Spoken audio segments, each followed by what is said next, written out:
Demography की चिंता होती है और होने का कारण है कि डेमोग्राफी बदलती है तो उसके कुछ परिणाम निकलते हैं। देश का विभाजन एक परिणाम है। मैं केवल भारत की बात नहीं कर रहा हूं, टिमोर हो गया इंडोनेशिया में, सर्वत्र सब देशों में डेमोग्राफिक इम्बैलेंस की चिंता रहती है। लेकिन ये चिंता भी क्यों उत्पन्न होती है कि संख्या से ज्यादा इरादा क्या है इसके बारे में शंका रहती है मन में। तो पहली तो बात संख्या की है, तो जनसंख्या के असंतुलन में वास्तव में उसके कारण क्या है?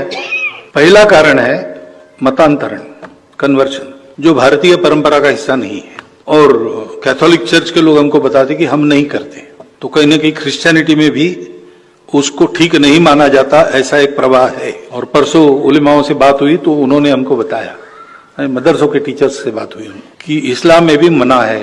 पैगंबर साहब के चाचा उनको कलमा पढ़ाने के लिए अनुयायियों ने कहा तो उनका मना किया, उन्होंने ये नहीं करना है। अगर ऐसा है तो ये होना नहीं चाहिए। रिलीजन अपना अपना चॉइस है, जिनको जिस रिलीजन में जाना है, जबरदस्ती गए वापस आना चाहते हैं आओ, अपने मन से आओ, लोग लालच जबरदस्ती नहीं। लेकिन ये होता है तो इसको रोकना, ये करना पड़ेगा।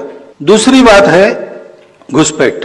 तो ये ठीक है कि हमारा डीएनए सबका एक है, लेकिन व्यवस्थाएं होती है।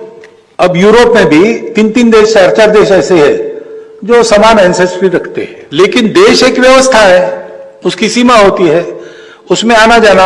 आप पूछते हो घुसपैठियों को रोकना सही है क्या? मैं कहता हूं अगर डीएनए एक है तो परमिशन लेके आना गलत है क्या? परमिशन लेके आना चाहिए ना, परमिशन नहीं मिलती तो नहीं आना चाहिए। लेकिन विधि विधान नियम बाजू रख के घुस जाना ये अपने आप में गलत बात है। आने पर उपद्रव होता है, ये अनुभव है। तो इसलिए इस घुसपैठ को रोकना चाहिए। कुछ तो सरकार रोक सकती है, सरकार कुछ प्रयास कर रही है, धीरे धीरे आगे बढ़ रहे हैं। परंतु समाज के हाथ में है कि हम अपने देश में रोजगार अपने देश के लोगों को देंगे। अपने देश में भी मुसलमान नागरिक है, उनको भी रोजगार की जरूरत है। मुसलमान को रोजगार दे रहे हैं तो उनको दीजिए, जो बाहर से आए उसको क्यों दे रहे? उनके देश की व्यवस्था उन्होंने करनी चाहिए।